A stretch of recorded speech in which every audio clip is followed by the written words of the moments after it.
at Humber's North Campus. It's March 9th. Here's what's making news.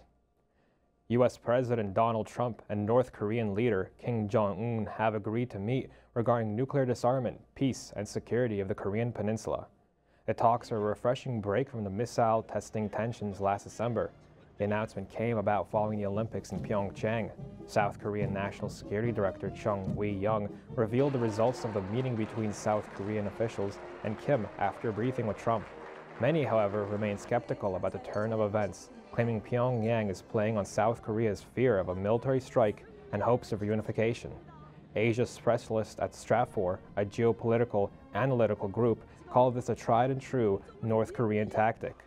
North Korea has a history of ignoring international commitments, forcing the United Nations to impose security sanctions on the Hermit Kingdom. Prime Minister Justin Trudeau will name Brenda Lucki as Canada's first permanent female RCMP commissioner today in Regina.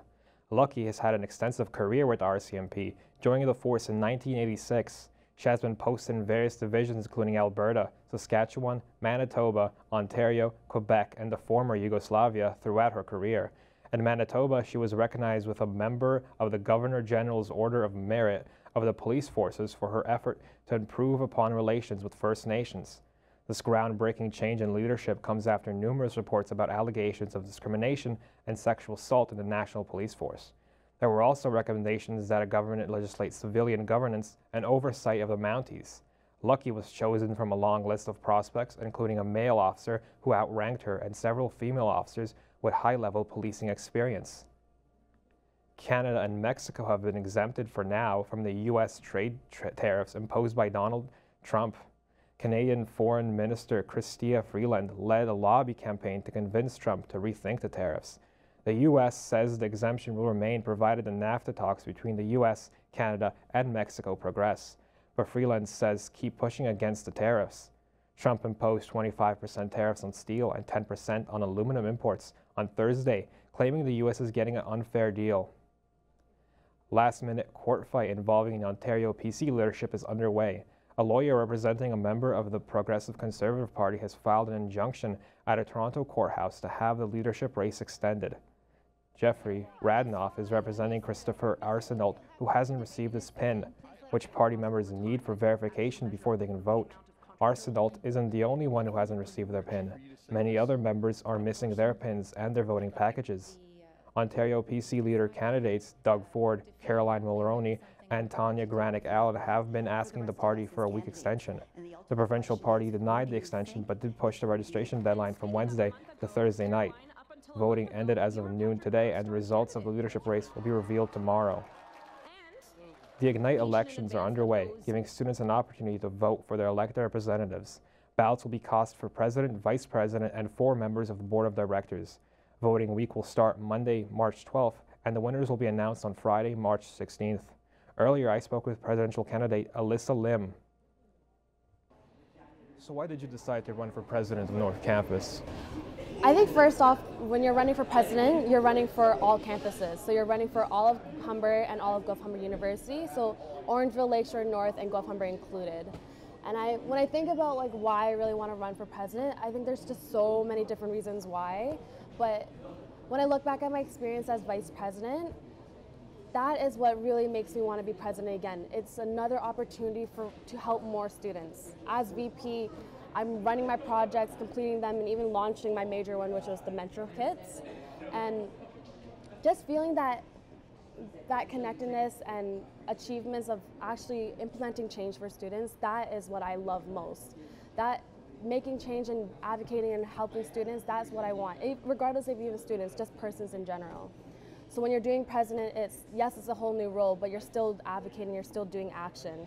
And then another thing is, for president, you're not necessarily ones doing the project, but you're managing your new VPs. And I'm so excited for the new VPs to come in and that I'm able to teach them. There's so many different reasons on why. That's right. Your platform, you wanted to focus on opportunities for student involvement. Why do you find that necessary? I think, so honestly, we're here for our education, all of us. But when we graduate out of here, what we have most times is just our papers.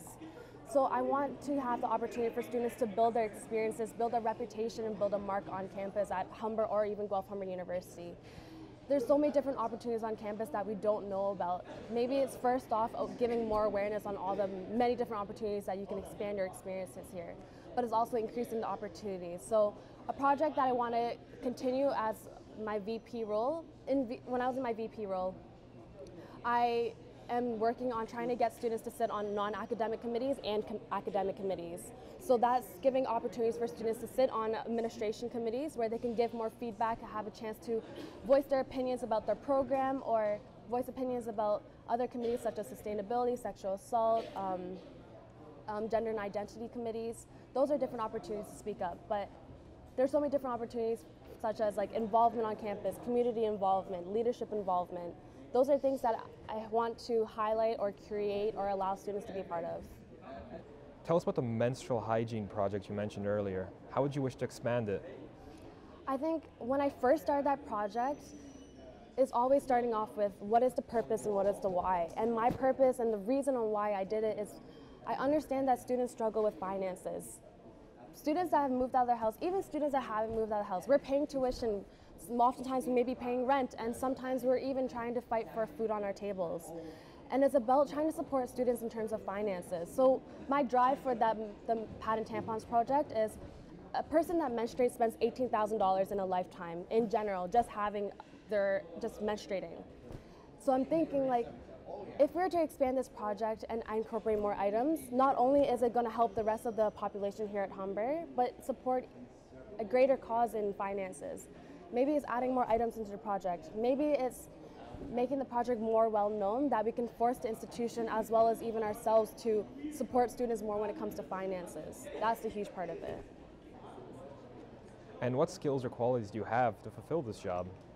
I think we always hear that when you're in any of these kind of positions, you need to have leadership skills. But specifically for a president, you need to have management skills. You need to know how to lead your executives. You need to know how to manage them and ensure that there's accountability to your team, to your internal team, to your external stakeholders, which are the students, as well as the board of directors. But the skills that I have is all the skills that I've really been able to gather and foster in my VP role.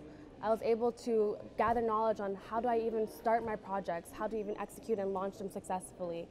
I improved my communication when it comes to verbal, written skills. How do you even interact with different types of people on campus, such as how do you even speak to Chris Whitaker, right? Those are skills that I think I have that is able to move into my president role. But I think the biggest and best skill that you can have for a president is passion. You need to have passion to want to do something, because if you don't have passion, you're not going to have motivation. And then when you're here for a year term and you're working on these projects and you don't have the passion and motivation, nothing's going to get done. So definitely my passion is I want to get things done and I want to help students whenever concerns come up. Are there any other student issues or concerns you'd wish to tackle during your term, if elected? It's so important that I listened to the Q&A forums all 3 days at the Lakeshore, at the North, and the Guelph Humber. And when I hear candidates, it's always communication. But to me, of course, communication is a big problem. It's a big problem no matter what. Government is still having trouble with communication. We're still having trouble with communication. But there's more problems that students are actually dealing with. And when I look at, I'm a student myself, and I look at the problems that I have. Housing is a problem. Food security can be a problem. Financial issues is a problem, especially during the strike.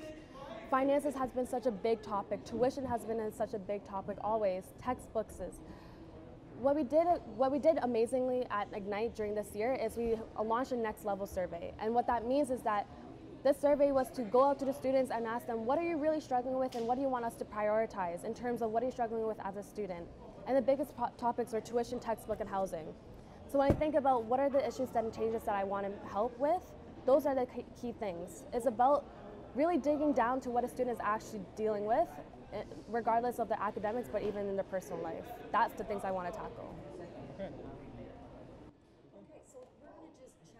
Later, we will speak with the other candidate, Monica Kosla. We are going to take a quick break. Still ahead, an interview with Ignite presidential candidate Monica Kosla and a look into the Paralympic Games.